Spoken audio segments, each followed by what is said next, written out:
Welcome to the MCAT Multimedia Series and to MCAT's Introduction to History.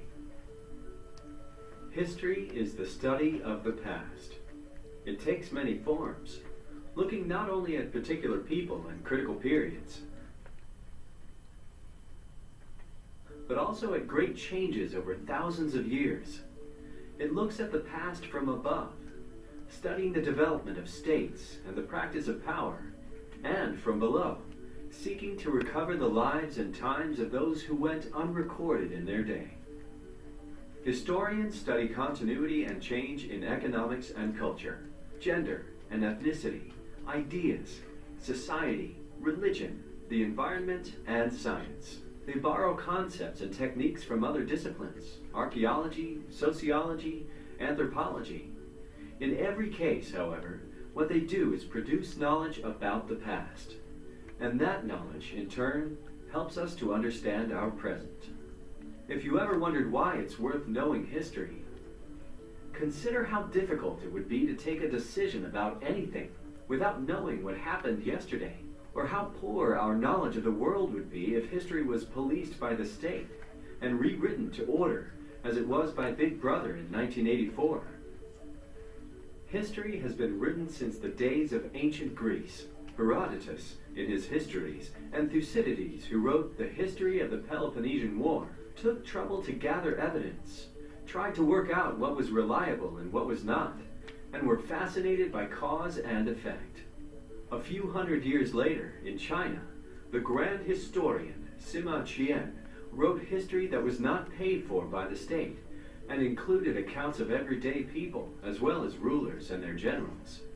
Caught up in the politics of the imperial court, Sima Qian also made a decision that speaks to the importance of his studies. Offered the choice between an honorable death or castration, he chose to be castrated but write history.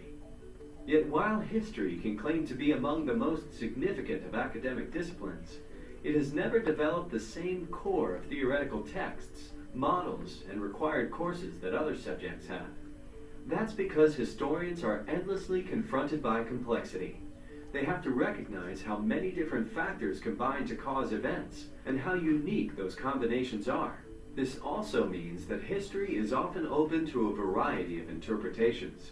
The MCAT library includes examples of very different interpretations of the same events. Daniel Goldhagen's Hitler's Willing Executioners and Christopher Browning's Ordinary Men come to completely different conclusions about the causes of the Holocaust. Lucien Febvre, in The Problem of Unbelief in the 16th Century, rewrote the history of Reformation-era France, inventing a toolkit of new ideas to get into the heads, the interior space, of those alive at the time. And Sir Richard Evans's In Defense of History assesses the problem at the root of all historical inquiry. How objective is our study of the past? Taken together, these analyses challenge you to test your own powers of deduction and reach your own conclusions. Elsewhere, you'll read analyses of other groundbreaking works that did more than simply tell the story of a time and place. They changed the way that all of us think. Thomas Kuhn's The Structure of Scientific Revolutions introduced us to the idea of a paradigm. Joan Scott's Gender and Politics of History suggests that sex is determined as much by language and society as by biology. And Frederick Jackson Turner's 1893 essay, The Significance of the Frontier in American History, in defining a process that helped shape American character, changed not only our understanding of America's past, but also how the country itself saw its future. MCAT helps you to understand not only history, but its historians, and not only the past, but the present. Come inside to find out more. MCAT. Learn better, think smarter, aim higher.